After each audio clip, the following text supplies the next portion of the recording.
umaga po sa ating lahat.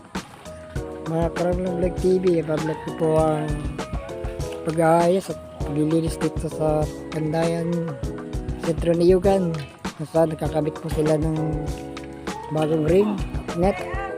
Yan po, kung nakikita niyo po, yan, bagong pintura na.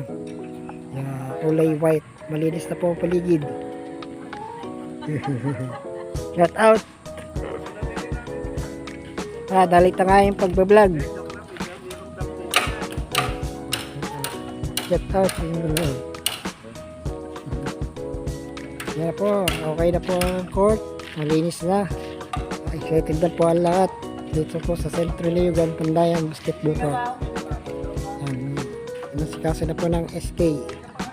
Pag-aayos dito po sa ring ng basketball court.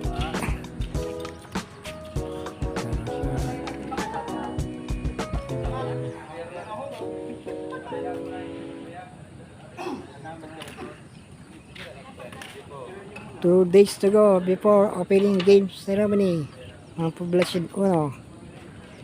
Sa meron pong paliga ng Juniors Division and Senior Division. At Outrando. Amo! Sakasi ko nga, punta kayo doon! Bibi! Tulog, katabi ko ng mansyon.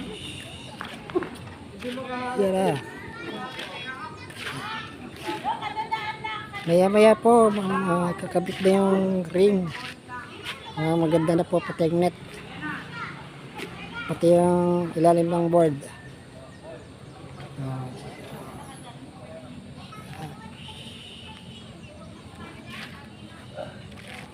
Sentro Niyugan.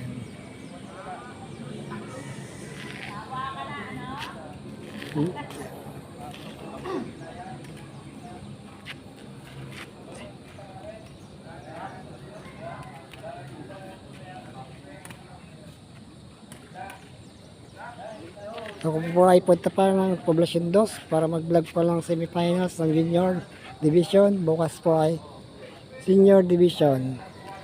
So maganda-ganda na rin po ang labanan doon. At hanggang bukas lang po ako mag-vlog. At dito, kasi po dito sa atin ang may opening July 5.